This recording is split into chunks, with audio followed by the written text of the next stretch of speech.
ಮೊನ್ನೆ ಏನಾಗಿತ್ತು ಅಂದ್ರೆ ನಮ್ ಪಕ್ಕದ ಮನೆಯವನು ಮಾದೇಗೌಡ ಅಂತ ಸ್ವಲ್ಪ ನಮ್ಮ ಲೋಕಿ ತರ ಡ್ರಿಂಕ್ಸ್ ಮಾಡ್ತಾ ಇದ್ನ ಅವನು. ಅಲ್ಲಲ್ಲಪ್ಪ ಡ್ರಿಂಕ್ಸ್ ಮಾಡ್ತಿದ್ನ. ಕುಡಿದ್ಬಿಟ್ಟು ಏನ್ ಮಾಡ್ಬಿಟ್ಟು ಅಂದ್ರೆ ರಾತ್ರಿ ಹಿಡ್ಕೊಂಡು ಎಡ್ತಿಗೆ ಹೊಡೆದ್ಬಿಟ್ಟವನೆ. ಹೊಡೆದ್ಬಿಟ್ಟು ಬೆಳಗ್ಗೆಲ್ಲ ನಿಸೋಗಿತ್ತಲ್ಲ ಅವ್ನ ಕೆಲ್ಸಕ್ಕೆ ಹೊರಟಾಗವನೆ. ಅವ್ನಿಗೆ ಹೊಡೆದಿರೋದು ಗ್ಯಾಪ್ ತೆಗಿಲ್ಲ. ಕುಡಿದಿದ್ನಲ್ಲ ಕೆಲಸ ಹೊಡೆದಿರೋದ್ ಗ್ಯಾಪ್ ತೆಗಿಲ್ಲ.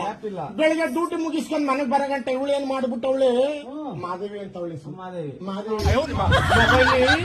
ಮೊಬೈಲ್ ಹಾಡ್ ಹಾಕ್ಬಿಟ್ಟವಳೆ.